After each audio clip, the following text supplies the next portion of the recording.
서울의 중심 하늘을 찌르듯 솟아오른 고층 빌딩숲 사이에는 고요하지만 화려한 공간들이 숨어 있었다. 최고급 레스토랑 가든 오브 이터니티는 그중 하나였다. 반짝이는 샹들리에 아래 은은한 음악이 흐르는 연회장은 상류 사회 인사들의 비밀스러운 아지트나 다름없었다. 한서연 28살. 그녀는 이곳에서 묵묵히 자신의 일을 수행하는 여종업원이었다. 수줍음 많고 그림자처럼 조용한 그녀는 늘 사람들의 시선을 피했고 자신의 존재감을 드러내지 않으려 애썼다. 그녀의 삶은 고단했지만 성실함과 인내심으로 채워져 있었다. 서연은 늘 그렇듯 손님들이 남기고 간 잔들을 조심스럽게 정리하고 있었다. 그녀의 손은 능숙하게 움직였고 그녀의 표정은 늘 무표정했다. 그녀는 사람들 사이를 조용히 오가며 자신의 임무를 수행했다. 그녀는 이곳에서 일하면서 수많은 사람들을 만났다. 그들은 모두 화려하고 여유로워 보였지만 서연은 그들의 웃음 뒤에 숨겨진 차가운 계산과 위선을 느꼈다. 그녀는 그들의 세계와 자신은 전혀 다른 존재라고 생각했다. 그날도 연 회장은 평소와 다름없이 북적였다. 유명 기업의 회장과 정치인, 연예인 등 수많은 유명 인사들이 모여 만찬을 즐기고 있었다. 서연은 주방에서 새로 나온 음식을 나르기 위해 연 회장 중앙을 지나고 있었다. 그녀는 사람들의 시선을 피하려 애썼지만 발걸음은 멈추지 않았다. 그때였다. 그녀의 머리 위에서 삐그덕 하는 소리가 들렸다. 서연은 본능적으로 고개를 들었다. 연 회장 중앙에 매달려 있는 거대한 샹들리에가 미세하게 흔들리고 있었다. 샹들리에를 고정하고 있던 낡은 쇠사슬 중 하나가 끊어진 것이었다. 서연은 공포에 질려 숨을 들이켰다. 샹들리에는 거대했고 수십 개의 크리스털 조각들이 매달려 있었다. 저것이 떨어진다면 상상조차 하기 싫은 끔찍한 사고가 발생할 것이 분명했다. 사람들은 여전히 자신들의 대화에 열중하고 있었고 아무도 샹들리에의 위험을 눈치채지 못했다. 서연의 심장이 미친 듯이 뛰기 시작했다. 그녀는 주위를 둘러보았다. 샹들리에 바로 아래 테이블에는 나이가 지긋한 회장님과 그의 어린 아들, 그리고 비서로 보이는 남자들이 앉아 있었다. 그들은 모두 웃으며 즐거운 대화를 나누고 있었다. 회장님의 아들은 천진난만한 표정으로 접시에 놓인 음식을 먹고 있었다. 서연은 망설였다. 자신이 소리치면 모든 사람들이 자신에게 시선을 돌릴 것이다. 그리고 자신이 나서면 오히려 더 큰 혼란을 초래할 수도 있었다. 하지만 그녀는 아이를 혼자 두고 갈 수 없었다. 그녀의 마음속에서 알 수 없는 용기가 솟아났다. 그녀는 샹들리에의 움직임을 주시했다. 샹들리에는 더욱 심하게 흔들렸고 이제 곧 떨어질 것이 분명했다. 위험해. 서연은 본능적으로 소리쳤다. 그녀의 목소리는 작았지만 그 안에는 강렬한 절박함이 담겨 있었다. 사람들은 그녀의 외침에 놀라 고개를 돌렸다. 샹들리에를 본 그들의 얼굴은 순식간에 공포로 물들었다. 비명소리가 터져 나왔고 사람들은 혼란에 빠져 이리저리 도망치기 시작했다. 하지만 테이블에 앉아있던 회장님과 그의 아들, 그리고 비서는 상황을 파악하지 못하고 어리둥절한 표정을 짓고 있었다. 그들은 샹들리에의 위험을 알지 못했다. 서연은 망설이지 않았다. 그녀는 자신의 몸을 던져 아이가 앉아있던 테이블을 향해 달려갔다. 그녀는 아이의 어깨를 붙잡고 온 힘을 다해 테이블 밖으로 밀쳐냈다. 아이는 서연의 갑작스러운 행동에 놀란 듯 비명을 질렀다. 바로 그때였다. 와장창 하는 굉음과 함께 거대한 샹들리에가 테이블 위로 떨어졌다. 수많은 크리스털 조각들이 사방으로 튀었고 테이블은 산산조각 났다. 사람들은 경악하며 비명을 질렀다. 서연은 아이를 끌어안고 바닥에 엎드렸다. 그녀의 등 뒤로 날카로운 파편들이 튀었고 뜨거운 통증이 느껴졌다. 하지만 그녀는 아이를 보호해야 한다는 생각뿐이었다. 샹들리에가 떨어진 후 연 회장은 순간적인 정적에 휩싸였다. 사람들은 충격에 휩싸인 듯 굳어 있었다. 서연은 조심스럽게 고개를 들었다. 아이는 그녀의 품에서 울고 있었다. 아이의 몸에는 상처 하나 없었다. 서연은 안도의 한숨을 내쉬었다. 그녀는 아이를 구했다. 그때 아이의 옆에 앉아있던 회장님과 비서가 달려왔다. 회장님은 아이를 끌어안고 안도의 한숨을 내쉬었다.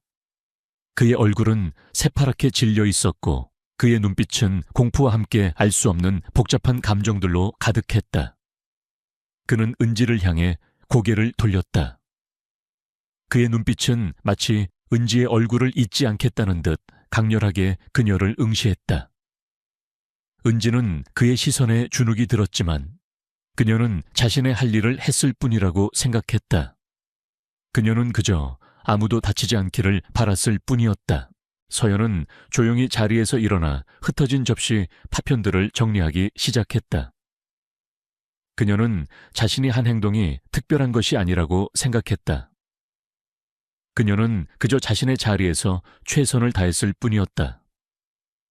그녀는 다시 그림자처럼 조용히 자신의 일상으로 돌아가려 했다. 하지만 그녀는 알지 못했다.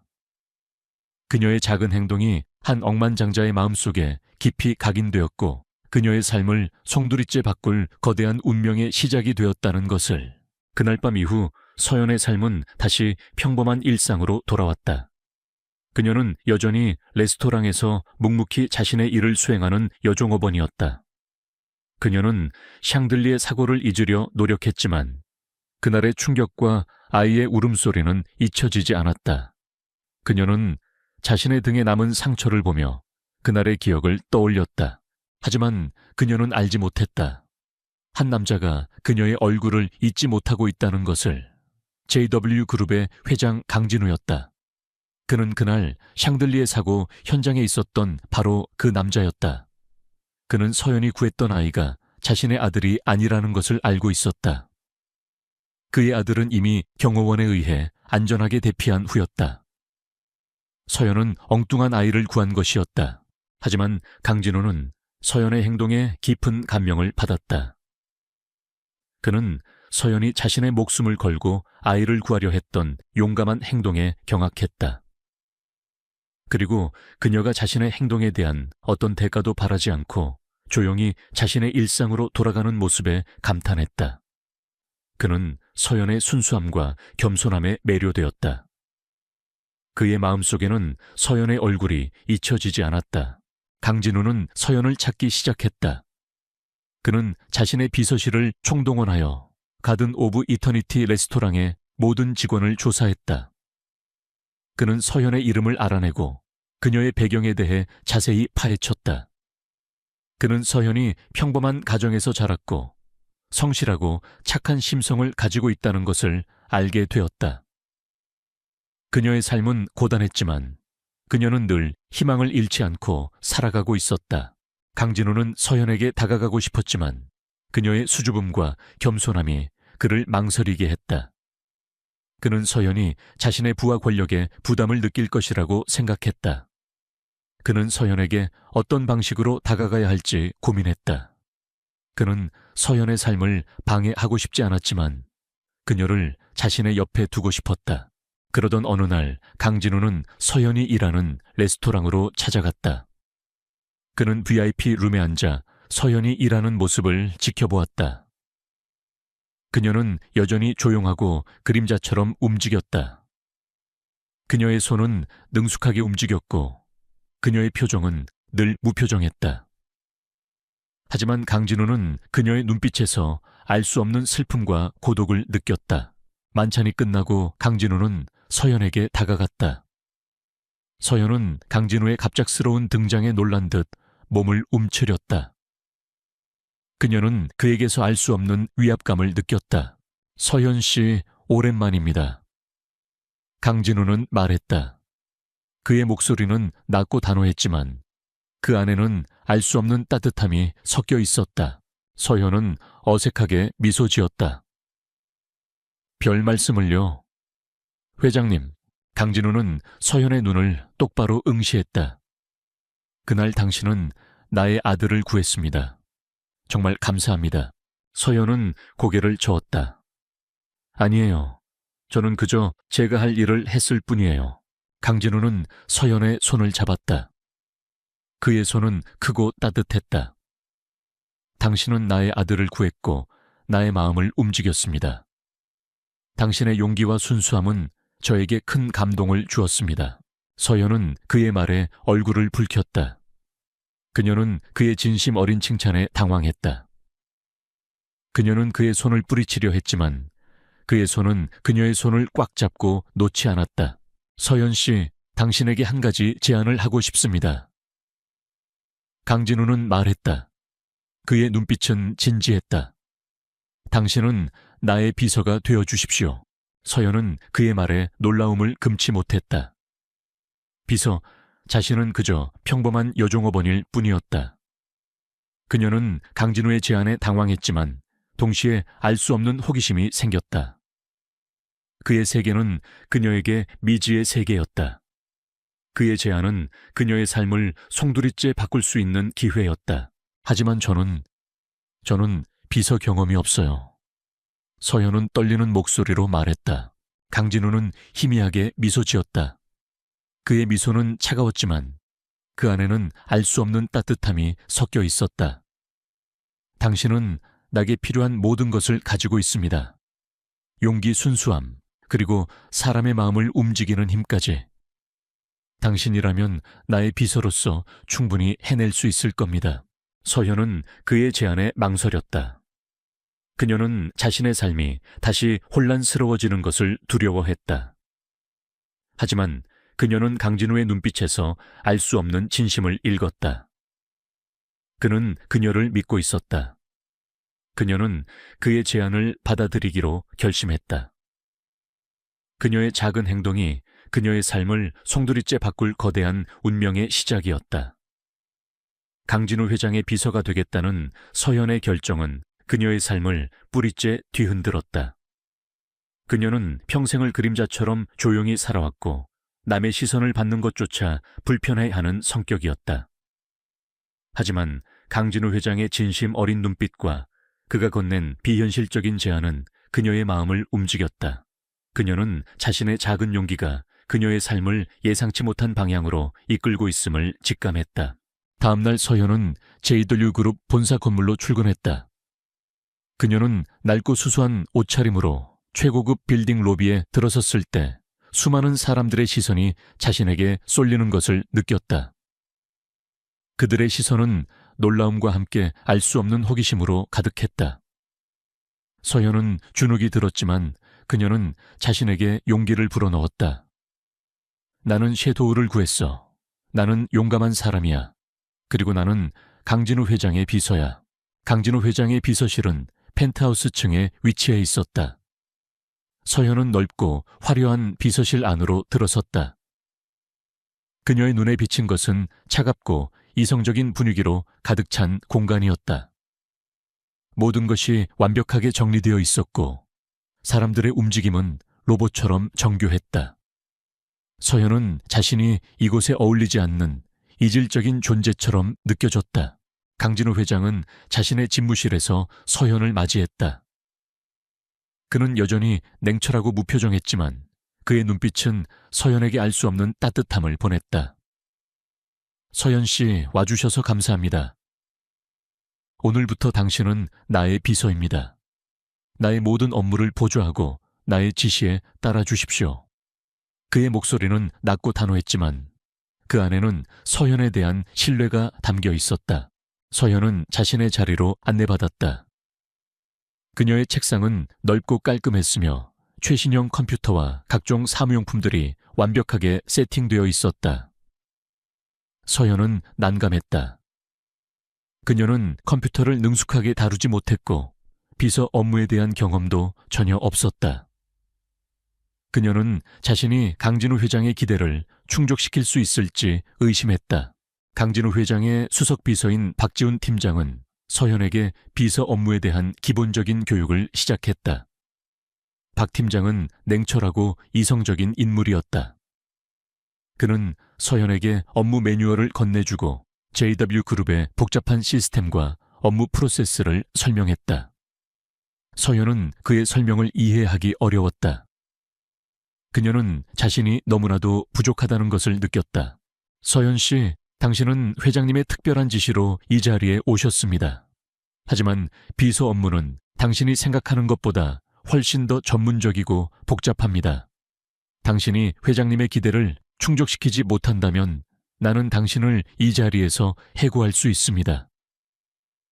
박 팀장은 차가운 목소리로 말했다. 그의 눈빛은 서현을 시험하는 듯했다. 서현은 박 팀장의 말에 주눅이 들었지만 그녀는 포기하지 않았다. 그녀는 밤낮으로 업무 매뉴얼을 읽고 컴퓨터 사용법을 익혔다. 그녀는 자신에게 주어진 모든 업무를 성실하게 수행했다. 그녀는 늘 남들보다 일찍 출근하고 가장 늦게 퇴근했다. 그녀의 노력은 아무도 알아주지 않는 듯했지만 그녀는 개의치 않았다. 그녀는 자신의 능력을 증명하고 싶었다. 며칠 후 서현은 강진우 회장의 비서로서 첫 번째 공식 업무를 수행하게 되었다. 강진우 회장은 중요한 투자자들과의 만찬에 참석할 예정이었고 서현은 만찬 준비를 보좌해야 했다. 만찬은 최고급 호텔에서 열리는 비공개 행사였고 모든 것이 완벽하게 준비되어야 했다. 서현은 긴장했다. 그녀의 작은 실수 하나가 강진우 회장에게 큰 타격을 줄 수도 있었다. 만찬회 날 서현은 강진우 회장의 옆에서 그의 그림자처럼 움직였다. 그녀는 그의 스케줄을 관리하고 필요한 서류들을 준비했으며 그의 모든 지시를 수행했다. 그녀는 능숙하게 사람들을 응대하고 모든 상황에 침착하게 대처했다. 그녀의 눈빛은 진지했고 그녀의 행동은 완벽했다. 그녀는 자신이 생각했던 것보다 훨씬 더 능숙하게 비서 업무를 수행하고 있었다. 강진우 회장은 서현의 변화에 놀라움을 금치 못했다. 그녀는 그가 생각했던 것보다 훨씬 더 뛰어난 능력을 가지고 있었다. 그녀의 섬세한 관찰력과 빠른 학습 능력, 그리고 어떤 어려움에도 굴하지 않는 강인함은 강진우 회장의 마음을 사로잡았다. 그는 서현이 단순한 정원사가 아닌 숨겨진 보석이라는 것을 직감했다. 그날 밤 이후 강진우 회장은 서현에게 더욱 특별한 관심을 보였다. 그는 그녀에게 더 많은 업무를 맡겼고 그녀의 의견을 존중했다. 그는 서현이 회의에 참석하여 자신의 생각을 보충해 주기를 원했고 서현은 그의 옆에서 그의 오른팔처럼 행동했다. 그녀는 JW그룹의 복잡한 구조와 비즈니스 세계의 냉혹함을 직접 경험했다. 그녀는 그림자처럼 조용했지만 동시에 그의 가장 가까운 조언자였다. 서현은 강진우 회장이 자신에게 믿음을 주고 있다는 것을 느꼈다. 그녀는 그의 신뢰에 보답하기 위해 더욱 노력했다. 그녀는 밤낮으로 업무에 매달렸고 자신의 모든 지식과 경험을 동원하여 강진우 회장을 도왔다. 그녀의 능력은 날이 갈수록 성장했다. 그녀는 이제 어엿한 강진우 회장의 비서가 되었다. 박지훈 팀장조차 서현의 변화에 놀라움을 금치 못했다. 그는 서현을 인정하기 시작했다. 강진우 회장은 서현을 자신의 개인적인 업무에도 참여시켰다. 그는 서현에게 자신의 과거와 JW그룹의 숨겨진 비밀에 대해 이야기했다. 그의 부모님은 5년 전 불의의 사고로 돌아가셨지만 강진우 회장은 그 죽음이 단순한 사고가 아니라고 믿고 있었다. 그는 부모님의 죽음 뒤에 숨겨진 진실을 파헤치려 애썼지만 아무런 단서도 찾지 못하고 있었다. 서현 씨, 나의 부모님은 JW그룹의 모든 것이었습니다.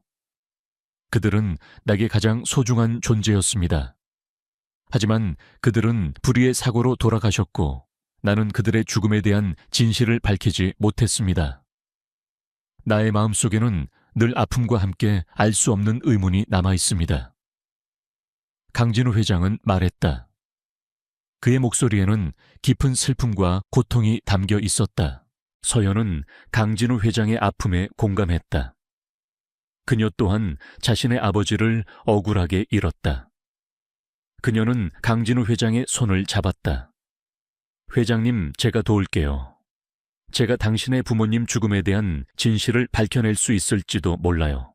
강진우 회장은 서연의 말에 놀란 듯 그녀를 바라보았다. 그의 눈빛에는 희미한 희망이 떠올랐다. 당신이 나를 도울 수 있습니까? 네. 저는 사람들의 표정 행동, 그리고 작은 말에도 숨겨진 진실을 읽어내는 능력이 있어요. 그리고 섀도우가 저에게 어떤 단서를 알려준 것 같아요.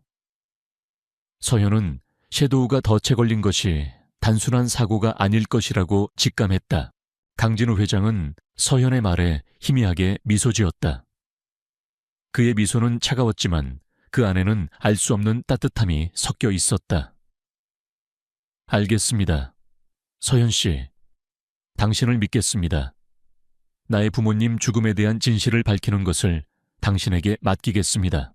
서연은 강진우 회장의 신뢰에 보답하기 위해 밤낮으로 그의 부모님 죽음에 대한 자료를 파헤쳤다. 그녀는 경찰 보고서, 언론 기사, 그리고 JW그룹 내부 자료들을 샅샅이 뒤졌다.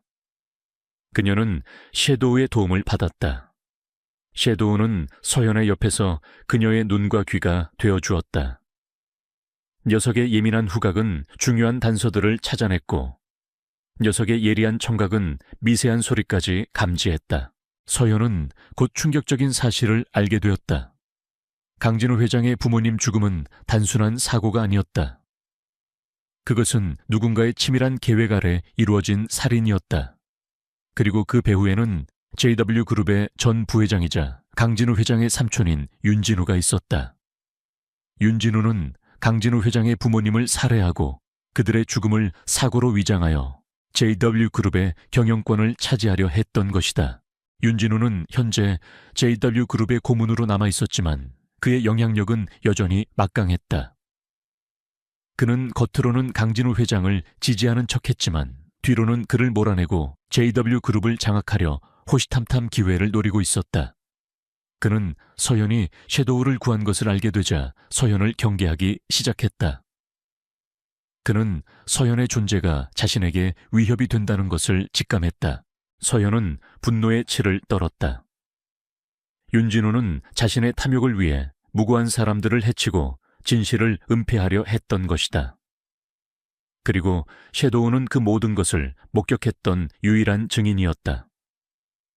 서연은 섀도우를 해친 자를 용서할 수 없었다. 그녀는 강진우 회장의 가족의 복수를 위해 자신의 모든 것을 걸기로 결심했다.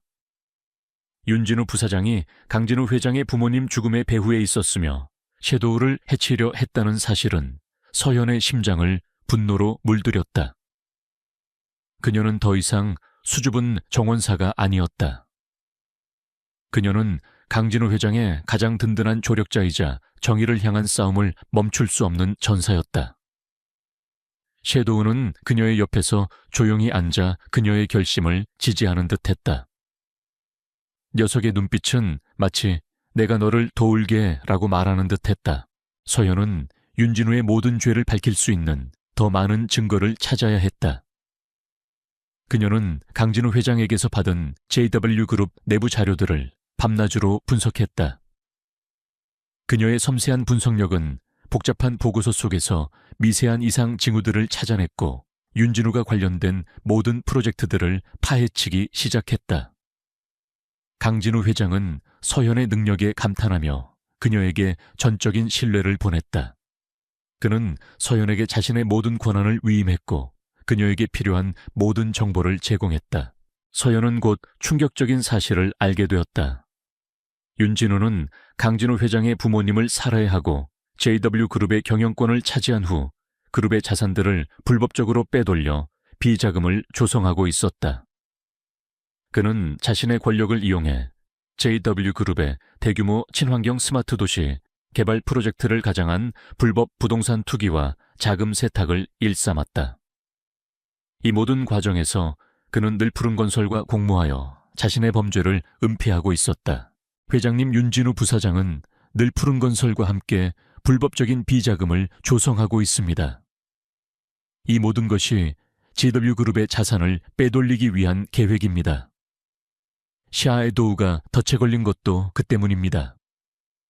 샤에도우는 그들의 불법적인 활동을 목격한 유일한 증인이었습니다. 서현은 자신의 분석 결과를 강진우 회장에게 보고했다. 강진우 회장의 얼굴은 분노로 굳어졌다. 그는 윤진우가 자신의 부모님을 살해한 것뿐만 아니라 JW그룹의 자산까지 빼돌리고 있었다는 사실에 치를 떨었다. 윤진우, 내가 그를 용서하지 않을 것이다. 서현 씨, 우리가 그를 반드시 심판대에 세워야 합니다. 하지만 윤진우의 영향력은 여전히 막강했다. 그는 JW그룹 내부에서 강진우 회장의 경영권을 흔들기 위한 여론 조작을 시작했다. 언론에 강진우 회장의 사생활에 대한 악성 루머를 퍼뜨리고 그가 그룹을 독단적으로 운영한다는 비방 기사를 흘렸다. 특히 섀도우의 부상에 대한 소문을 왜곡하여 강진우 회장의 부도덕한 이미지를 부각시켰다. 대중은 혼란스러워했고 JW그룹의 주가는 요동쳤다. 회장님, 그들이 우리를 흔들고 있습니다. JW그룹의 주가가 폭락하고 있고 투자자들이 동요하고 있습니다. 강진우 회장의 비서실장은 심각한 표정으로 보고했다. 강진우 회장은 서현의 손을 잡았다. 서현 씨, 우리가 흔들리면 안 됩니다. 그들은 우리의 약점을 파고들어 모든 것을 빼앗으려 할 겁니다. 우리는 정면 돌파해야 합니다. 그들의 거짓말에 맞서 진실을 밝혀야 합니다. 서현은 고개를 끄덕였다. 그녀는 더 이상 두렵지 않았다. 강진우 회장과 섀도우가 자신의 옆에 있는 한 그녀는 어떤 어려움도 이겨낼 수 있을 것이라는 확신이 들었다. 그녀는 자신의 아버지의 억울한 죽음과 강진우 회장의 부모님 죽음에 대한 진실을 밝히기 위해 어떤 위험도 감수할 준비가 되어 있었다. 강진우 회장은 윤진우 부사장을 포함한 검은 그림자의 마지막 남은 잔당들을 소탕하기 위한 작전을 세웠다. 그는 자신의 모든 자원과 인맥을 동원했다. 서현은 그의 옆에서 그의 오른팔처럼 행동했다. 그녀는 자신의 분석 능력과 통찰력을 활용하여 검은 그림자에 숨겨진 아지트와 그들의 불법적인 활동들을 추적했다. 샤에도우 또한 그들의 가장 든든한 조력자였다. 녀석의 예민한 후각과 직감은 그들에게 예상치 못한 단서들을 제공했다. 수많은 밤낮의 조사 끝에 그들은 검은 그림자의 최종 아지트가 서울 외곽에 버려진 지하 벙커에 숨겨져 있다는 사실을 알게 되었다. 그곳은 과거 군사시설로 사용되었던 곳으로 외부인의 접근이 엄격히 통제된 비밀스러운 장소였다. 벙커 안에는 검은 그림자의 모든 불법적인 활동들이 이루어지는 거대한 생산 공장이 숨겨져 있었다. 그리고 그곳에 윤진우 부사장을 비롯한 검은 그림자의 핵심 인물들이 모여 있었다.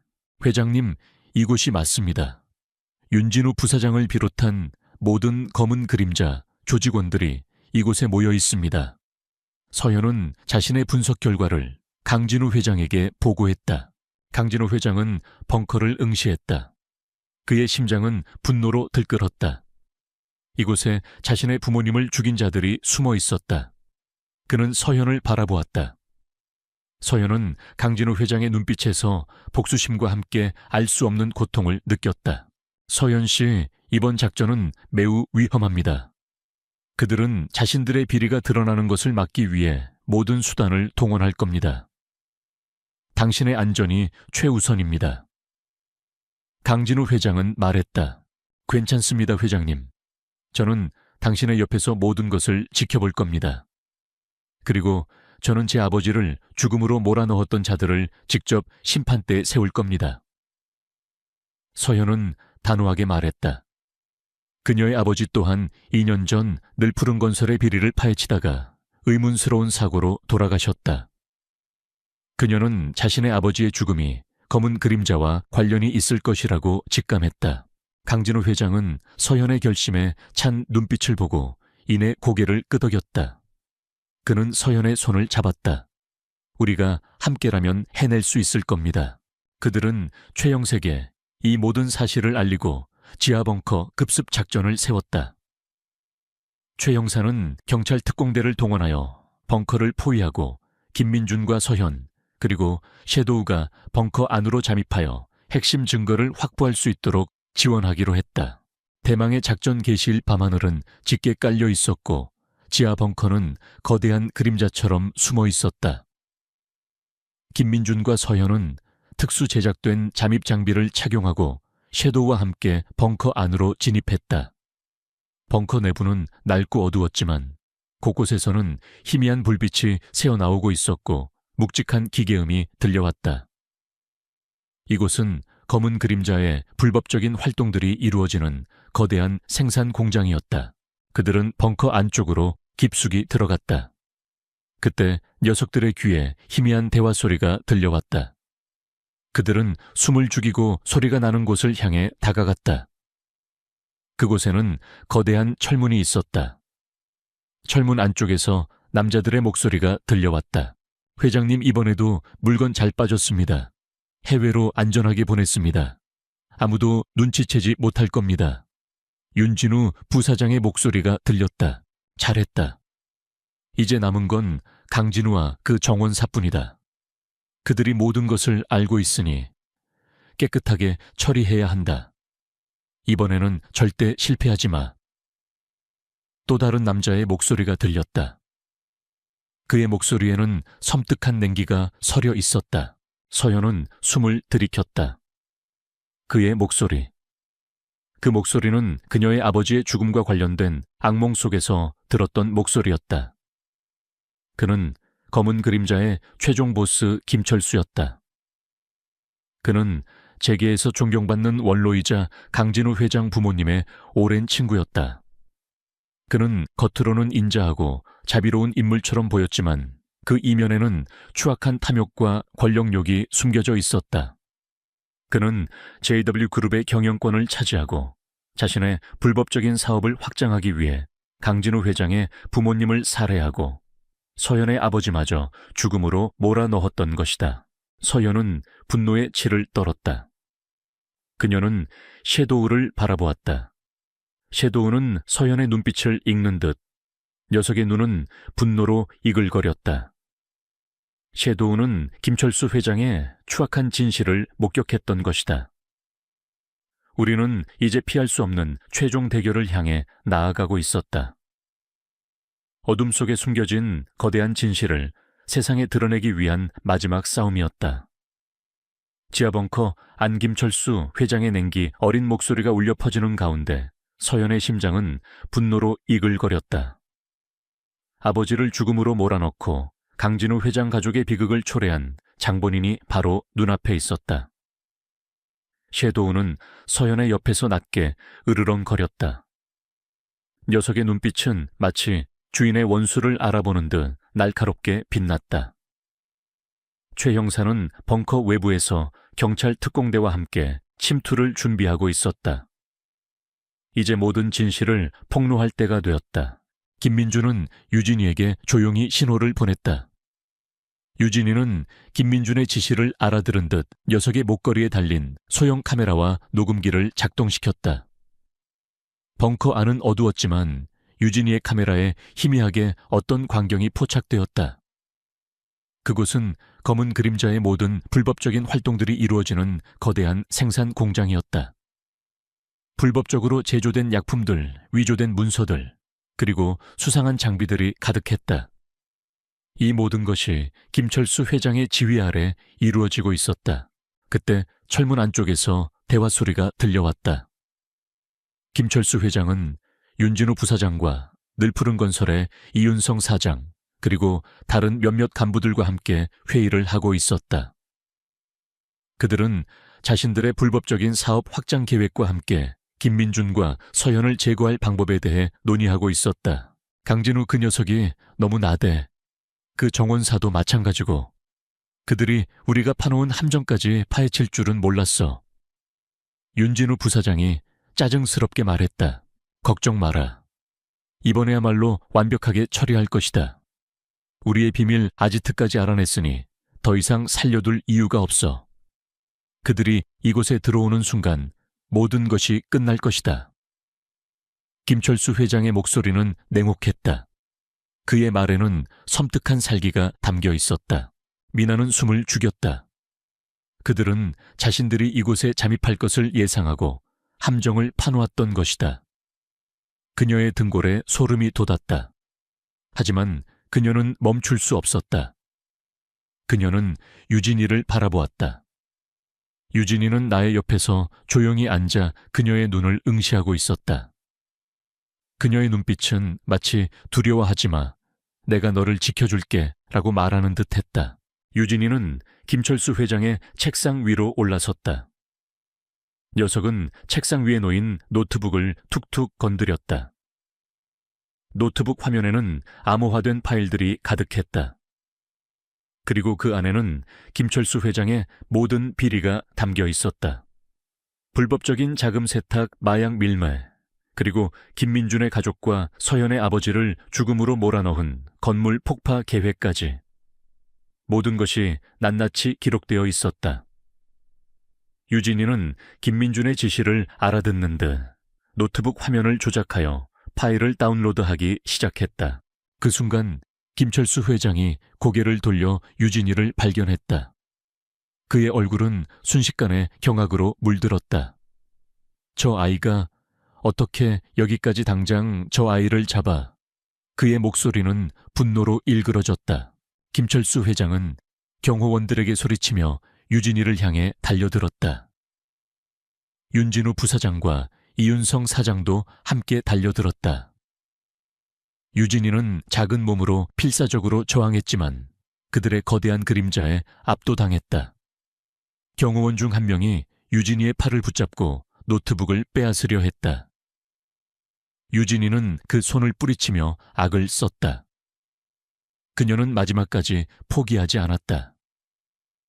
그녀의 작은 얼굴에는 땀방울이 송골송골 맺혔고 그녀의 눈은 이글거리는 불꽃처럼 빛났다. 그때 노트북 화면에 다운로드 완료라는 메시지가 떴다. 유진이는 성공했다. 그녀는 재빨리 USB를 뽑아 자신의 목걸이 안에 숨겼다. 그리고는 경호원들을 피해 사무실 구석으로 몸을 날렸다. 박성민 회장은 분노에 찬 얼굴로 유진이를 노려보았다. 내 이놈 감히 내 것을 건드려 너는 절대로 살아남지 못할 것이다. 김철수 회장은 직접 유진이를 향해 달려들었다. 그의 손이 유진이의 작은 목을 향했다. 유진이는 눈을 질끈 감았다. 바로 그 순간 쾅 하는 굉음과 함께 철문이 부서져 나갔다. 김민준이었다. 그는 최 형사와 함께 총을 든 경찰 특공대원들을 이끌고 비밀 공간 안으로 들이닥쳤다. 그의 얼굴은 분노로 이글거렸고 그의 눈은 김철수 회장을 향해 있었다. 손때 당장 그 아이에게서 손때 김민준은 소리쳤다. 그의 목소리는 공간을 뒤흔들었다. 김철수 회장은 김민준의 갑작스러운 등장에 경악했다. 그는 잠시 주춤하더니 이내 비릿하게 웃었다. 이지훈, 네가 여기까지 올 줄이야. 하지만 너무 늦었어. 모든 증거는 내가 파괴할 거야. 너희는 아무것도 얻지 못할 것이다. 그는 책상 위에 놓인 버튼을 향해 손을 뻗었다. 긴급 삭제라고 적힌 버튼이었다. 그 버튼을 누르면 서버에 저장된 모든 데이터가 삭제될 것이 분명했다. 김민준은 김철수 회장의 행동에 경악했다. 그는 김철수 회장을 향해 달려들었지만 이미 너무 늦었다. 그 순간 유진이가 김철수 회장의 다리를 물고 늘어졌다. 그녀는 놀라운 민첩성으로 김철수 회장의 다리를 물었고 그는 비명을 지르며 넘어졌다. 그의 손은 버튼에 닿지 못했다. 유진이는 김철수 회장의 다리를 놓지 않고 녀석의 몸을 감쌌다. 김철수 회장은 고통스러운 듯 발버둥 쳤지만 유진이는 녀석의 다리를 꽉 물고 놓지 않았다. 잘했어 유진아, 김민준은 외쳤다. 그는 김철수 회장을 제압하고 그를 경찰에 넘겼다. 경찰 특공대원들은 나머지 경호원들과 윤진우 부사장, 이윤성 사장을 제압하고 비밀 공간을 장악했다. 서버는 무사했고 모든 증거물은 안전하게 확보되었다. 벙커 외부에서는 최 형사가 경찰 특공대와 함께 벙커를 포위하고 있었다. 최 형사는 무정의를 통해 김민준의 성공적인 작전 수행을 확인했다. 그는 안도의 한숨을 내쉬었다. 모든 것이 끝났다. 벙커 안은 경찰과 언론인들로 북새통을 이루었다. 플래시 세례가 끊이지 않았고 취재 열기는 뜨거웠다. 김민준은 유진이를 끌어안았다. 유진이는 김민준의 품에서 꼬리를 흔들었다. 녀석의 눈빛은 김민준의 승리를 축하하는 듯했다. 우리는 함께 이 모든 것을 해냈다. 유진이는 나의 가장 소중한 동반자이자 정의를 향한 나의 가장 강력한 무기였다. 그녀의 작은 행동이 모든 것을 바꾸었다. 언론은 김민준과 유진이의 용감한 활약을 대서특필했다. 절망에서 돌아온 영웅과 그를 구원한 작은 천사. 어둠 속에 숨겨진 거대한 진실을 밝히다와 같은 헤드라인이 연일 신문과 방송을 장식했다. 김민준의 이야기는 전 국민에게 큰 감동을 주었고 많은 사람들에게 희망과 용기를 불어넣었다. 유진이는 작은 영웅으로 불리며 수많은 찬사를 받았다. 김민준은 이제 더 이상 과거의 상처에 갇혀 있지 않았다. 그의 명예는 회복되었고 그는 새로운 삶을 시작할 수 있었다. 그의 가족은 비록 돌아가셨지만 그의 정의로운 뜻은 그를 통해 세상의 빛을 보게 되었다. 모든 것은 마침내 제자리를 찾았다. 하지만 김민준의 마음속에는 아직 풀리지 않은 의문이 남아있었다. 유진이는 대체 누구일까? 왜 그녀는 그에게 희망을 건넸을까? 그리고 그녀는 어떻게 그 모든 진실을 알고 있었을까? 김민준은 유진이의 눈을 바라보았다. 녀석은 나의 모든 의문을 알고 있는 듯했다. 지하 벙커에서 검은 그림자 조직의 모든 비리가 폭로되고 김철수 회장을 비롯한 핵심 인물들이 체포되면서 온 나라는 충격과 경악에 휩싸였다. 언론은 김민준의 용감한 행동과 유진이의 활약을 연일 대서특필했고 사람들은 이 이야기에서 깊이 감동했다. 김민준은 절망에서 돌아온 영웅으로 유진이는 어둠을 밝힌 작은 등불로 불리며 전 국민의 사랑을 받았다. 김민준 가족의 억울한 죽음과 그의 고통이 헛되지 않았다는 사실은 그에게 가장 큰 위안이자 앞으로 나아갈 수 있는 힘이 되었다. 경찰 수사가 진행되면서 유진이의 과거도 밝혀졌다. 유진이는 사실 김민준이 설계했던 건물 붕괴 사고의 또 다른 피해자 가족이었다. 그녀의 부모님도 그 사고로 목숨을 잃었고 유진이는 유일한 생존자였다. 그녀는 사고 현장에서 김민준의 딸이 가지고 있던 인형을 발견했고 그 인형을 통해 김민준 가족과 연결되어 있었다. 유진이는 사고 현장에서 검은 그림자가 건물을 폭파시키는 것을 목격했고 그들의 추악한 진실을 알고 있었다. 그녀는 김민준이 겪는 고통을 이해했고 그에게 희망을 주고 싶었던 것이다. 그녀의 작은 마음은 김민준을 구원하고 이 모든 비리를 세상에 드러내는 계기가 되었다. 김민준은 유진이의 이야기를 듣고 다시 한번 눈물을 흘렸다. 유진이 역시 자신처럼 모든 것을 잃은 아이였다. 그는 유진이의 손을 잡았다. 유진아, 이제 우리는 가족이야. 내가 너를 지켜줄게. 김민준은 유진이를 입양하기로 결심했다. 법원은 김민준의 입양 신청을 허가했고 유진이는 이제 김민준의 새로운 가족이 되었다. 김민준은 유진이와 함께 새로운 삶을 시작했다. 그는 자신의 명예를 회복하고 다시 건축 설계사로서의 삶으로 돌아왔다. 하지만 이제 그의 건축은 이전과는 달랐다. 그는 사회적 약자와 소외된 이들을 위한 건축물을 설계하고 공정하고 투명한 방식으로 사업을 진행했다. 그의 건물들은 단순한 구조물이 아닌 사람들의 삶에 희망을 불어넣는 공간이 되었다. 유진이는 김민준의 가장 든든한 동반자이자 그의 건축에 영감을 주는 존재가 되었다. 늘 푸른 건설의 비리가 모두 밝혀지고 검은 그림자의 핵심 인물들이 처벌받으면서 우리 사회는 큰 변화를 맞이했다. 권력을 남용하고 탐욕을 채우려 했던 자들은 결국 스스로 파멸의 길을 걸었다. 정의가 마침내 실현된 것이다. 김민준은 유진이와 함께 새로운 삶을 살아갔다. 그들은 서로에게 의지하며 서로의 아픔을 보듬어 주었다. 유진이는 김민준의 사랑 속에서 밝고 건강하게 성장했고, 김민준은 유진이의 존재 덕분에 삶의 의미와 행복을 되찾았다. 그들은 주말마다 한강 둔치에 앉아 이야기를 나누곤 했다. 유진이는 김민준에게 희망의 메시지를 건넸던 바로 그 자리에 앉아 그들의 새로운 삶을 감사했다. 최 형사는 가끔 김민준의 사무실을 방문했다. 그는 여전히 정의를 위해 싸우는 열정적인 경찰관이었다. 그는 김민준에게 말했다. 민준 씨, 당신과 유진이 덕분에 나는 다시 한번 경찰로서의 사명감을 되찾았습니다. 당신들은 우리 사회의 진정한 영웅입니다. 김민준은 미소 지었다. 그들은 서로에게 좋은 동료이자 친구가 되었다.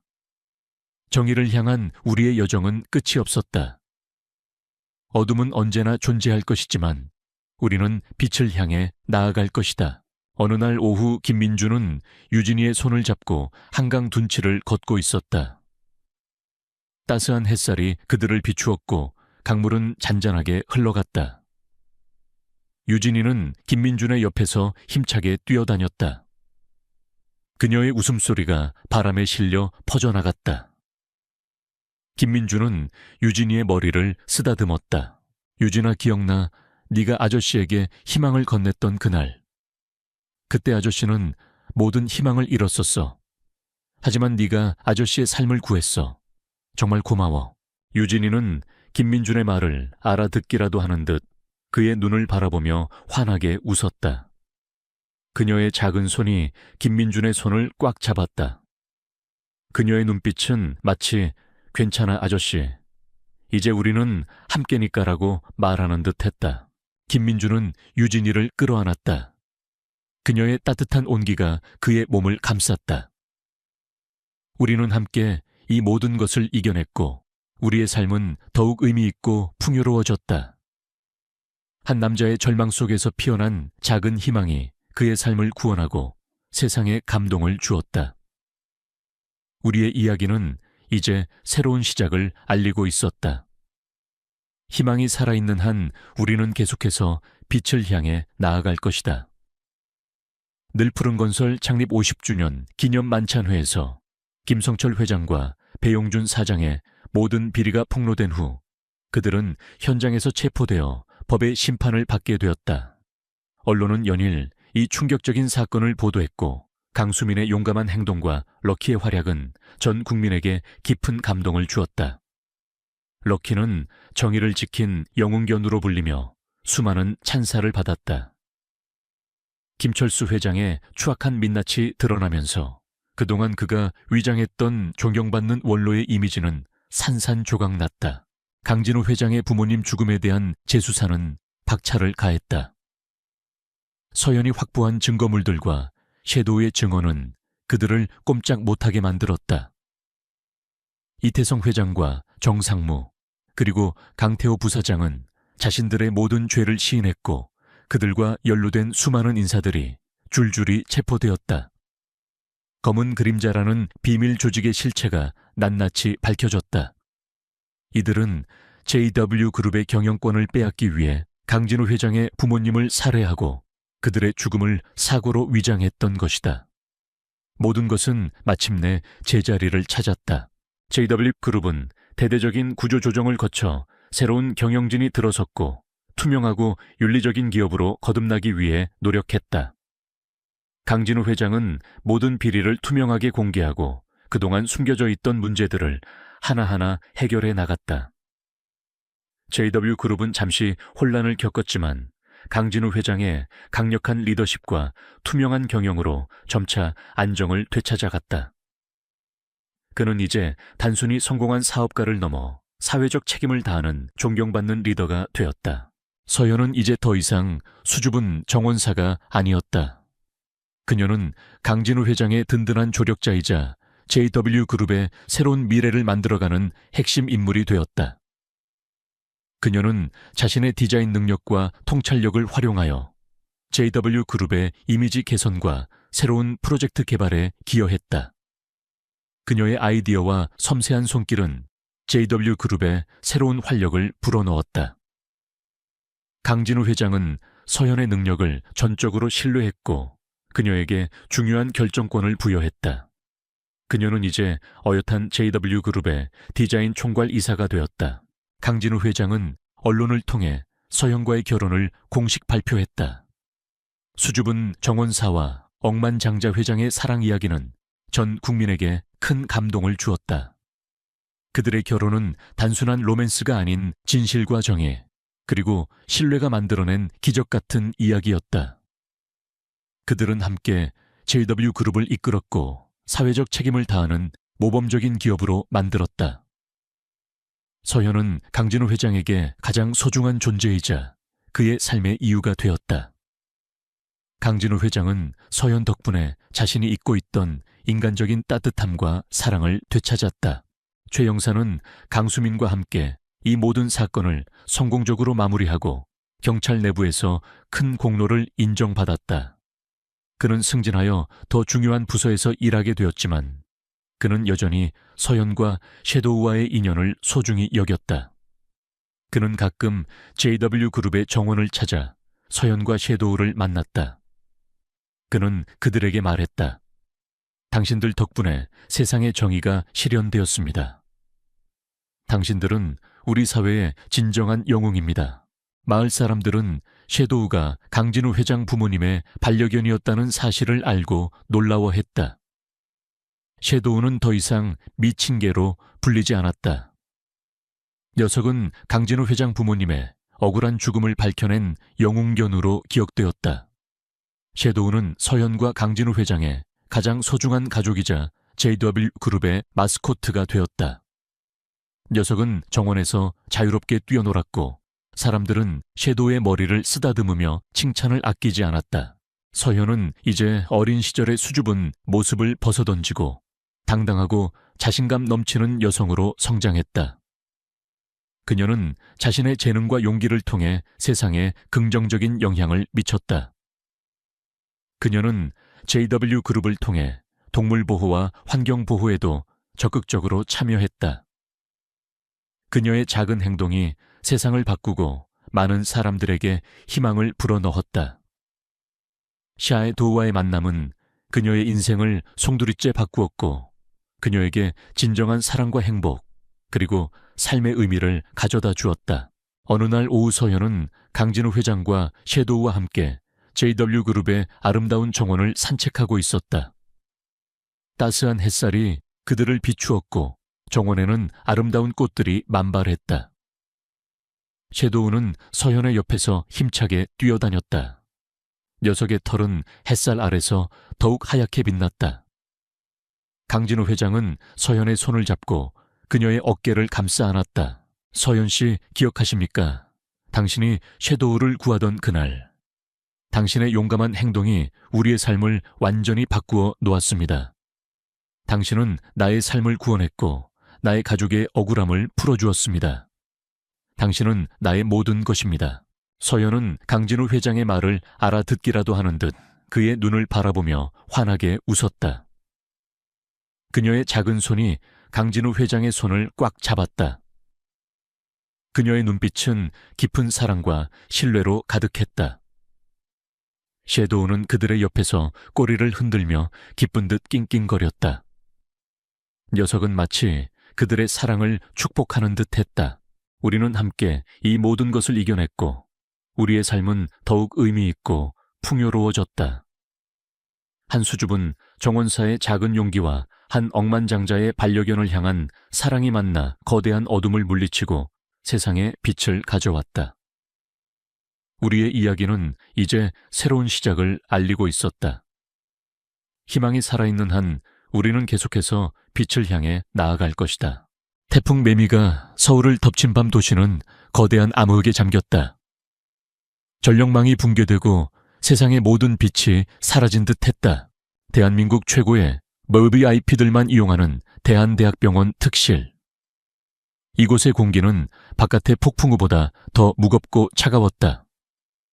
재계의 얼음 여왕이라 불리는 윤서현 회장은 통유리창 너머로 번개가 핥히는 도시를 보지 않았다.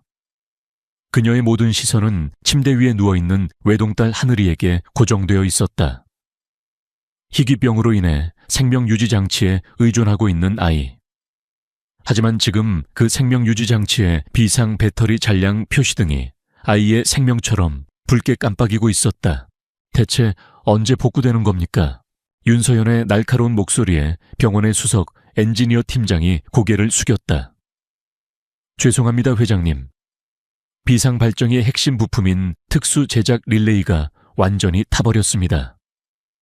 재고 부품이 없어 지금으로서는 그의 말은 사실상의 사망 선고였다. 윤서현은 실패를 용납하는 사람이 아니었다. 그녀는 비서에게 이 폭풍우 속에서 당장 올 수 있는 24시간 수리점을 모두 찾아보라고 명령했다. 대부분은 전화를 받지 않거나 이런 날씨에는 출동이 불가능하다고 거절했다. 마침내 도시 외곽의 허름한 수리점 한 곳에서 전화를 받았다. 그 시각 작고 기름때 낀 수리점. 강민혁은 빗소리를 들으며 세상에 대한 모든 것을 포기한 사람처럼 앉아 있었다. 한때는 누구보다 뛰어난 엔지니어였지만 동료의 배신과 집안의 몰락으로 그는 이제 이곳에서 근근히 살아가고 있었다. 그때 전화가 울렸다. 그는 처음에는 거절하려 했다. 하지만 수화기 너머로 들려오는 병원과 응급 상황이라는 절박한 목소리는 그의 마음속 깊은 곳에 잠들어 있던 기술자로서의 마지막 책임감을 건드렸다. 그는 마지못해 낡은 공구 가방을 챙겨 들었다. 병원에 도착했을 때 민혁은 흠뻑 젖은 작업복 차림으로 이 화려한 공간과 전혀 어울리지 않는 이방인이었다. 병원의 엔지니어 팀장은 뒷골목 수리점에서 온 그의 초라한 행색을 보고 노골적으로 비웃었다. 우리가 못하는 걸 저런 동네 수리공이 뭘 할 수 있겠어. 그들은 그를 어둡고 시끄러운 지하 발전기실로 데려갔다. 공기는 디젤과 오존 냄새로 가득했다.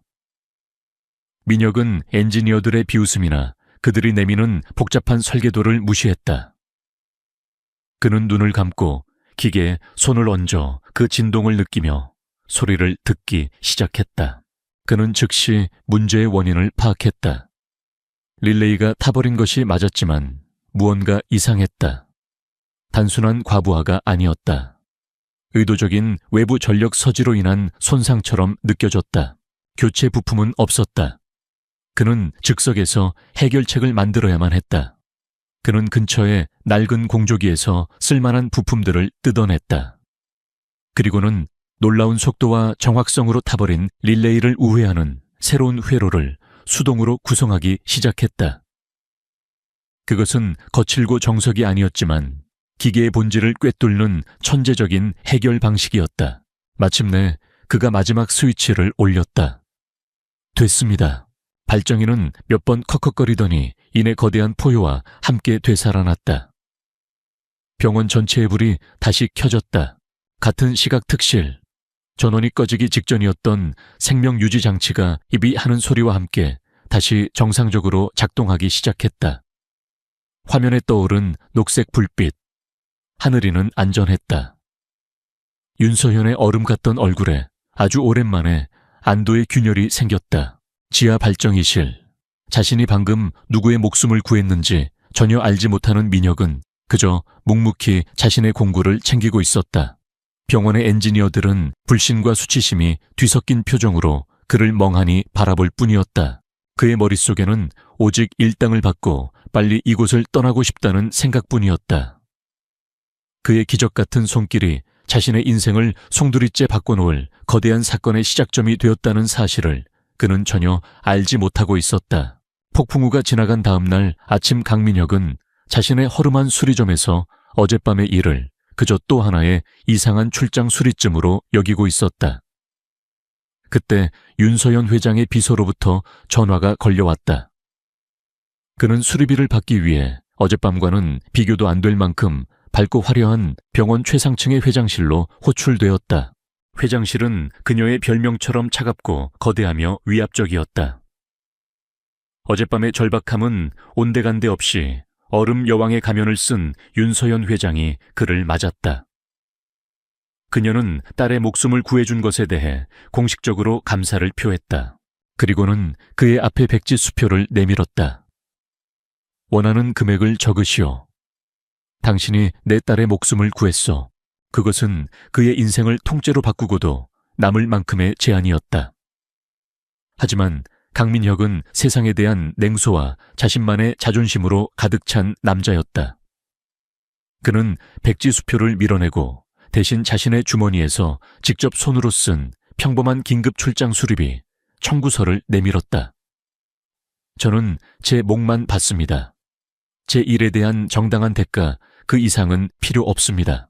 그의 행동에 윤서현은 난생 처음으로 당황이라는 감정을 느꼈다. 그녀는 돈과 권력 앞에서 아첨하는 인간들만 봐왔다. 이 남자는 달랐다. 그녀는 그에게서 뛰어난 기술자뿐만이 아니라 원칙을 가진 한 남자를 보았다. 그녀는 순간적인 결단을 내렸다. 그녀는 병원의 기술부에 무언가 문제가 있다는 것을 직감하고 있었다. 발정이 고장은 너무나 치명적이었다. 그녀에게는 화려한 학위가 아니라 진짜 실력과 신뢰할 수 있는 사람이 필요했다. 당신 같은 사람이 필요하오. 이 병원의 모든 기술부를 당신에게 맡기겠소. 기술부에 새로운 부장 자리를 제안하는 거요. 민혁은 충격을 받았다. 그는 자신이 경멸하는 이 위선적인 기업 세계와 엮이고 싶지 않았다. 저는 그런 자리에 어울리는 사람이 아닙니다. 그가 거절하려던 바로 그때 병원장인 박태준 이사가 회장실로 들어왔다. 그는 가식적인 미소를 띤 야심으로 가득 찬 남자였다. 그는 윤 회장의 딸이 회복된 것을 축하하기 위해 온 참이었다. 그는 두 사람의 대화를 듣고 속으로 민혁을 비웃었다. 그는 부드럽게 윤 회장을 말리며 제대로 된 경영 학위를 가진 사람을 뽑아야 한다고 제안했다. 그의 눈에는 민혁이 이 자리에 어울리지 않는 하층 계급의 기술자로 보일 뿐이었다. 박태준의 그 거만한 태도가 오히려 민혁의 마음을 움직였다. 그는 자신이 증오하는 종류의 오만함을 보았고 이 번지르르한 경영자의 코를 납작하게 해주고 싶다는 충동을 느꼈다. 또한 윤 회장이 무언가 조사해달라는 듯한 눈빛을 보내는 것을 느꼈다. 그는 마지못해 그 제안을 수락했다. 박태준은 분노했지만 미소 뒤에 그것을 감추었다. 그는 이제 민혁을 자신의 계획에 방해가 되는 예측 불가능한 위험한 변수로 여기기 시작했다. 그는 자신의 모든 힘을 동원하여 이 근본 없는 기술자를 실패하게 만들고 쫓아내리라 다짐했다. 잠시 후 민혁은 자신의 것이 된 넓고 낯선 새 사무실에 서 있었다. 그는 기름때 묻은 자신의 손과 깨끗한 주변 환경을 번갈아 보았다. 그는 자신이 물을 떠난 물고기 혹은 낯선 전쟁터에 던져진 군인이 된 것 같다고 느꼈다. 그는 자존심과 책임감 때문에 이 제안을 수락했지만 불길한 예감이 들었다. 그의 등 뒤에서 박태준 이사의 저기에 찬 시선이 느껴지는 듯했다. 그는 단순히 직업을 얻은 것이 아니라 싸움을 받아들인 것이었다. 기술부장 강민혁의 첫 며칠은 물을 떠난 물고기의 몸부림과도 같았다. 그는 끝없이 이어지는 회의와 서류 작업 그리고 가식적인 미소로 서로를 탐색하는 사내 정치의 염증을 느꼈다.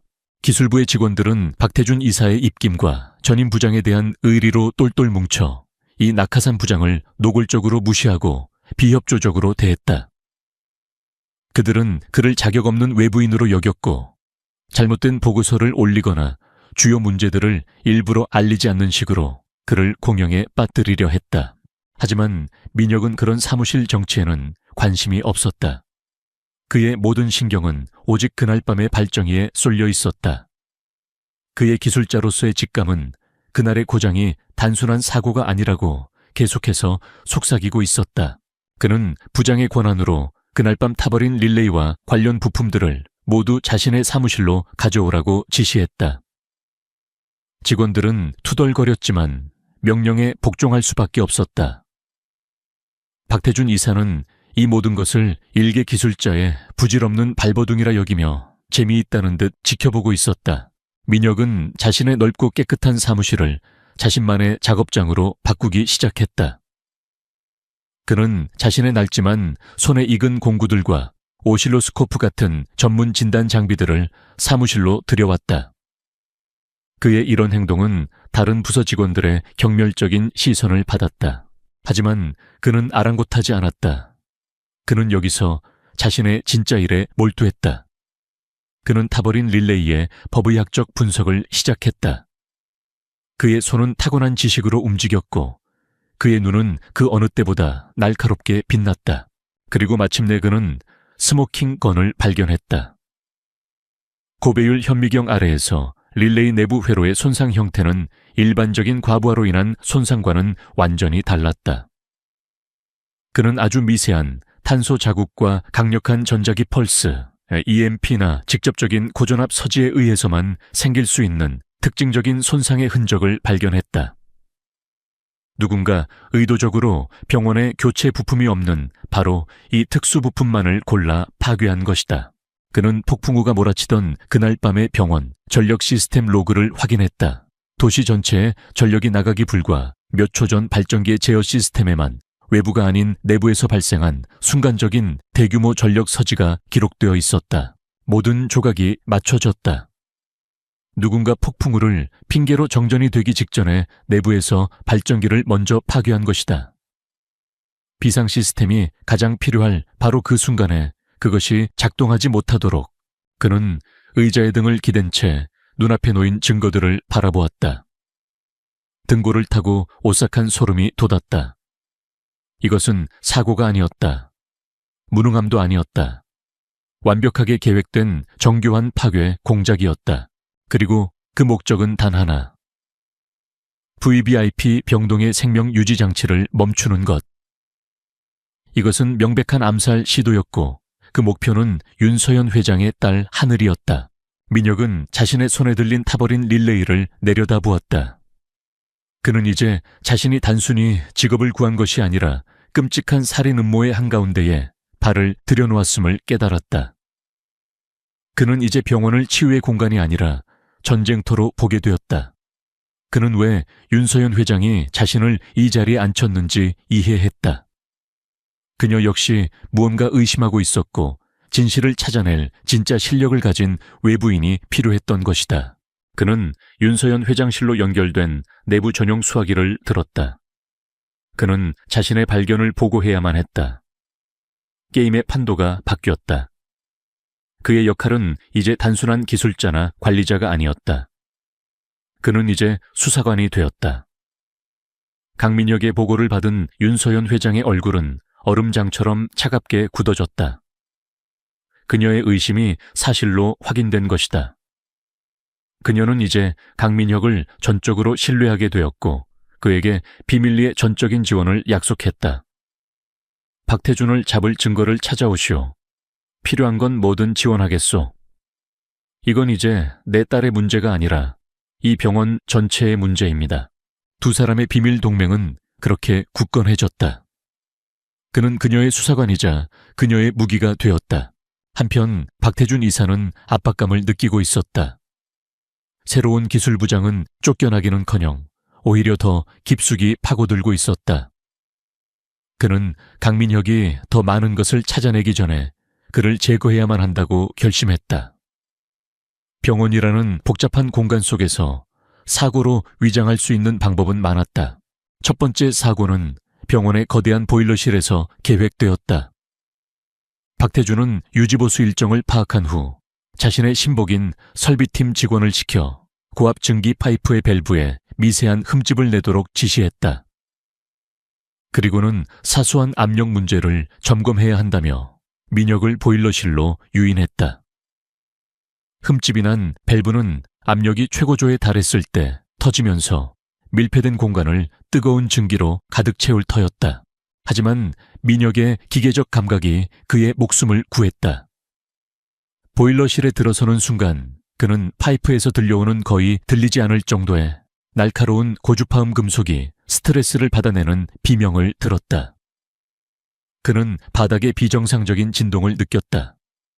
위험을 직감한 그는 파이프가 터지기 불과 몇 초 전에 몸을 날려 엄폐물 뒤로 숨었다. 치명적인 증기가 방을 가득 채웠지만 그는 가까스로 목숨을 건졌다. 그는 이것이 단순한 사고가 아님을 확신했다. 몇 주 후 박태준은 다시 한번 시도했다. 그는 특정 서비스 엘리베이터의 유지보수 프로토콜을 조작하여 몇 개의 핵심 안전장치를 무력화시켰다. 그리고는 거짓된 긴급 상황 보고를 만들어 기술 부장인 민혁이 직접 엘리베이터 통로 꼭대기에서 모터를 점검하도록 유도했다. 그의 계획은 민혁이 엘리베이터 카 위에 올라갔을 때 그의 공범이 원격으로 엘리베이터를 추락시키는 것이었다. 하지만 이번에도 민혁의 본능이 그를 살렸다. 모터를 점검하던 그는 케이블의 미세하고 불규칙적인 장력을 느꼈다. 그리고 제어실에서 원격 릴레이가 작동하는 아주 희미한 전자음 클릭 소리를 들었다. 그는 본능을 믿고 엘리베이터가 추락하기 직전에 몸을 날려 서비스 사다리로 옮겨 붙었다. 그는 어두운 엘리베이터 통로에 매달린 채 미친 듯이 뛰는 심장을 진정시켜야 했다. 그는 또다시 살아남았고 이제는 원격 조작 로그라는 새로운 증거까지 손에 넣었다. 민혁은 자신이 사냥당하고 있다는 것을 깨달았다. 그는 이제 발전기만이 아니라 박태준 이사 그 자체를 직접 조사하기 시작했다. 그는 주요 기술 구역에 몰래 자신만의 센서와 녹음 장치를 설치하기 시작했다. 사고가 있었던 시간대에 CCTV를 분석하며 박태준의 신복인 설비팀 직원들의 의심스러운 행동 패턴을 찾아냈다. 그는 발정이 파괴, 공작과 자신을 향한 살인 미수 사건들을 연결하며 박태준이 병원의 기반시설 자체를 무기로 사용하고 있다는 사실을 깨달았다. 늦은 밤 자신의 사무실. 민혁은 병원의 복잡한 시스템, 전기 배관 냉난방, 그리고 산소 공급 라인이 그려진 지도를 내려다보고 있었다. 그는 마치 체스판 자체가 무기가 된 기묘한 체스 게임을 하고 있는 기분이었다. 그는 박태준의 공격에서 살아남았지만 그가 더욱더 절박하고 위험해질 것이라는 것을 알았다. 그는 더 이상 수비만 하고 있을 수 없었다. 이제는 사냥꾼을 함정에 빠뜨릴 덫을 놓아야만 했다. 그의 손가락이 지도의 한 부분을 가리켰다. 중앙산소 공급 제어실. 병원의 가장 중요하고 가장 취약한 지점. 만약 박태준이 마지막 필사적인 수를 둔다면 바로 이곳일 터였다. 그는 박태준의 다음 수를 예측하며 등골이 오싹해지는 것을 느꼈다. 그리고 그는 이제 역으로 덫을 준비해야 한다는 것을 알았다.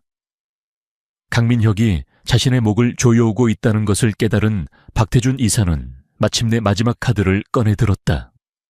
그는 더 이상 강민혁 한 사람만을 노리지 않았다. 그는 이 모든 문제를 한 번에 해결하고 모든 증거를 파괴하며 자신의 앞길을 막는 모든 것을 쓸어버릴 거대하고 끔찍한 계획을 실행하기로 결심했다. 그의 목표는 병원 지하 가장 깊숙한 곳에 위치한 중앙산소 공급 제어실이었다. 그는 그곳에 원격으로 작동하는 정교한 발화 장치를 몰래 설치했다. 그의 계획은 순도 높은 산소가 가득한 그곳에서 화재를 일으켜 병원 전체를 마비시킬 거대한 폭발을 만드는 것이었다. 이 재앙은 치명적인 시스템 오류로 위장될 것이고 그 책임은 자연스럽게 새로운 기술 부장인 강민혁에게 돌아갈 터였다. 그리고 그는 이 비극을 수습하는 영웅을 연기하며 마침내 이 병원의 주인이 될 계획이었다. 그는 병원 이사회를 소집하여 자신에게 완벽한 알리바이를 만들어두고 발화 장치의 타이머를 세팅했다. 하지만 그가 예측하지 못한 것이 있었다. 강민혁은 이미 그의 수를 읽고 있었다.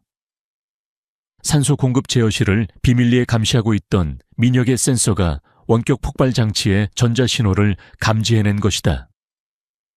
그는 또한 바로 그 제어실의 화재 진압 시스템이 박태준의 사무실 컴퓨터를 통해 수동으로 비활성화되었다는 로그 기록을 확인했다. 그는 끔찍한 진실을 깨달았다. 그는 시간을 확인했다. 이사회가 시작되고 있었다. 그에게는 시간이 거의 없었다. 민혁은 중앙 엘리베이터를 이용할 수 없었다. 그는 병원의 미로 같은 서비스 통로와 환기구, 그리고 오직 기술부장인 자신만이 아는 비밀 통로를 통해 지하를 향해 달리기 시작했다. 그것은 좁고 어두운 공간 속에서 벌어지는 시간과의 처절한 사투였다. 그는 마침내 산소 공급 제어실에 도착했다. 그리고 그곳에는 이사회를 잠시 빠져나와 자신의 계획을 마지막으로 점검하러 온 박태준이 있었다. 그의 손에는 원격 기폭 장치가 들려 있었다. 두 남자는 마주 섰다. 박태준은 여유로운 미소를 지으며 민혁을 조롱했다. 네가 뭘 할 수 있는데 이 버튼 하나면 모든 게 끝나. 넌 병원을 위험에 빠뜨린 무능한 기술부장이 되는 거고 난 이 비극을 수습하는 영웅이 되겠지. 하지만 민혁은 당황하지 않았다. 그는 발정이 사보타주부터 자신을 향한 살인 미수까지 그가 모든 것을 알고 있음을 밝혔다. 그리고 자신의 방역을 공개했다. 내가 이럴 줄 알고 이 방으로 들어오는 메인 산소 공급 밸브를 이미 원격으로 차단해뒀습니다. 지금 폭발이 일어나도 그 위력은 미미할 겁니다. 그리고 이 방의 모든 문은 봉쇄되었고 윤서현 회장님께 모든 사실을 보고했습니다. 박태준의 얼굴이 분노와 불신으로 하얗게 질렸다. 그의 완벽한 계획이 물거품이 된 것이다. 그는 절망적인 분노에 휩싸여 민혁에게 달려들었다. 수동으로 메인 밸브를 열어 어떻게든 폭발을 일으키기 위해서였다. 제어 패널을 사이에 두고 두 사람의 격렬한 몸싸움이 벌어졌다. 그 순간 박태준이 기폭 장치의 버튼을 눌러버렸다. 발화 장치가 작동하며 10초를 알리는 카운트다운 경고음이 울리기 시작했다. 민혁은 필사적으로 방이 폭발하기 전에 메인 밸브를 열려는 박태준을 막아섰다. 마지막 남은 몇 초가 영원처럼 흘러가고 있었다. 카운트다운이 1초를 남겨둔 절체절명의 순간. 강민혁은 박태준을 밀어내는 대신 자신의 몸을 날려 제어 패널의 붉은색 비상 버튼을 눌렀다. 그것은 가스 누출 시 방 안의 모든 산소를 강제로 배출하고 불활성 가스로 채우는 긴급 정화 시스템이었다. 슈익! 발화 장치는 불꽃을 튀겼지만 연소를 도울 산소가 없자 힘없이 꺼져버렸다. 폭발은 일어나지 않았다. 마지막 발악마저 실패로 돌아간 박태준은 산소가 희박해진 방 안에서 허망하게 주저앉았다. 바로 그때 봉쇄되었던 제어실의 문이 열렸다. 강민혁의 허풍이 아니었다. 그는 이 모든 상황을 계산하고 있었던 것이다. 민혁은 숨을 헐떡이는 박태준에게 다가갔다.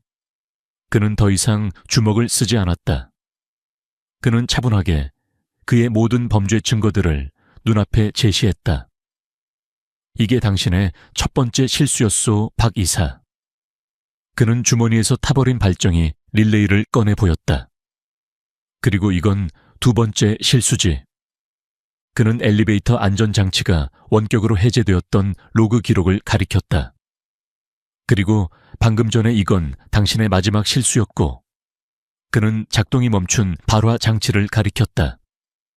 그는 자신이 설치한 몰래 카메라를 통해 이 모든 대치 상황 역시 녹화되고 있었음을 밝혔다. 박태준을 향한 증거는 완벽하고 부인할 수 없었다. 바로 그 순간 윤서현 회장이 경호팀과 함께 제어실로 들어섰다. 민혁의 경고는 그녀에게 정확히 전달되었던 것이다. 그녀는 박태준을 분노가 아닌 차갑고 완전한 경멸의 눈빛으로 내려다보았다. 그녀가 믿었던 그녀의 딸을 걱정하는 척했던 남자는 괴물이었다. 박태준 이사, 당신을 살인 미수 및 특수 재물 송고의 혐의로 경찰에 인계하겠소. 그녀의 목소리는 얼음과도 같았다. 완전히 패배한 박태준은 더 이상 저항하지 않았다. 그는 병원 지하에 창문도 없는 작은 제어실에서 자신의 기나긴 야망의 종말을 맞이했다. 병원장이 자신의 병원을 폭파시키려 했다는 뉴스는 회사와 언론에 거대한 충격파를 던졌다. 박태준이 끌려나간 후 제어실에는 고요함이 찾아왔다. 윤서현과 강민혁 단둘만이 남아있었다. 그녀는 자신이 절박함 속에서 고용했던 이 초라한 기술자를 바라보았다. 그는 이제 자신의 딸과 병원 전체를 2번이나 구해낸 영웅이었다. 그녀의 심장을 둘러싸고 있던 얼음의 벽이 마침내 완전히 녹아내렸다. 고맙소, 강민혁 부장. 당신이 나와 내 딸, 그리고 이 병원 전체를 구했소. 그녀의 진심 어린 감사에 그는 그저 말없이 고개를 끄덕였다. 그는 먼지를 뒤집었었지만 그 어느 때보다 당당하게 서 있었다. 기술자로서의 그의 책임감은 완수되었다. 두 사람은 어둡고 혼란스러웠던 지하를 떠나 병원의 밝은 위층을 향해 함께 걸어 나왔다. 즉각적인 위협은 사라졌고 정의는 실현되었다. 이제 그들이 얻어낸 새로운 시작이 그들을 기다리고 있었다. 몇 달의 시간이 흘렀다.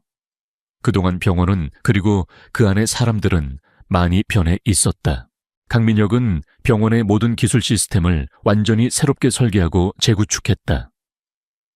그의 지휘 아래 병원의 정의공조산소 공급 보안 시스템은 대한민국에서 가장 안전하고 효율적인 시스템으로 거듭났다.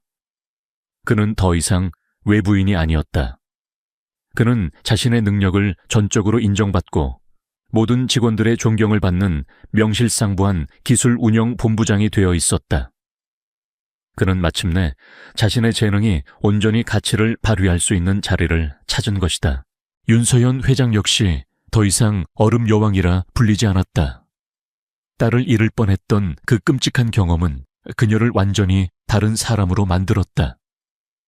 그녀는 이익만을 쫓던 냉정한 경영자에서 환자의 생명을 최우선으로 생각하는 따뜻하고 자비로운 리더가 되었다. 그녀의 딸 하늘이는 완전히 건강을 되찾아 병원 전체의 귀여움을 받는 밝고 명랑한 아이로 자라나고 있었다. 두 사람의 관계는 존경과 신뢰로 이루어진 깊고 조용한 유대감으로 자리 잡았다. 그들은 병원을 운영하는 완벽한 파트너가 되었다. 이야기의 마지막 장면은 모든 것이 시작되었던 바로 그 장소 병원 지하의 발전기실에서 펼쳐졌다. 그곳은 더 이상 어둡고 칙칙하지 않았다. 민혁이 새로 설계한 발전기실은 밝고 깨끗하며 완벽하게 정돈된 새로운 시대의 심장부였다. 민혁은 자신이 설계한 새로운 시스템을 마지막으로 점검하고 있었다. 그는 자신의 분야에서 만족감을 느끼는 장인의 모습이었다. 그때 문이 열리고 윤서현 회장이 들어왔다. 그녀는 공식적인 시찰을 위해 온 것이 아니었다. 그녀의 손에는 딸 하늘이의 작은 손이 잡혀 있었다. 건강하고 밝은 눈의 하늘이는 민혁을 보자마자 달려와 자신이 그린 그림을 선물했다. 그 그림에는 커다란 기계를 고치고 있는 슈퍼맨의 모습이 그려져 있었다. 슈퍼맨 아저씨, 아이의 그 한마디에 민혁이 거칠었던 인생이 모두 보상받는 듯했다. 윤서현은 그 모습을 따뜻하고 진심 어린 미소로 바라보고 있었다. 그녀는 다시 한번 그에게 감사 인사를 전했다. 그날 밤 당신은 우리 하늘이만 구한 게 아니었어요. 어둠 속에 갇혀있던 저도 구해주신 겁니다. 그 순간 그녀는 더 이상 그의 상사가 아니었고 그는 그녀의 직원이 아니었다. 그들은 인생을 바꾼 하나의 사건으로 연결된 두 명의 인간이었다. 병원의 새로운 심장부인 발전기실 안에서 자비로운 리더와 천재적인 엔지니어, 그리고 그들을 연결하는 건강한 아이 세 사람이 함께 서 있었다. 발정이는 완벽하고 안정적인 리듬으로 조용히 허밍하고 있었다. 그것은 그들이 함께 만들어낸 새로운 미래의 단단한 토대를 상징하는 소리였다.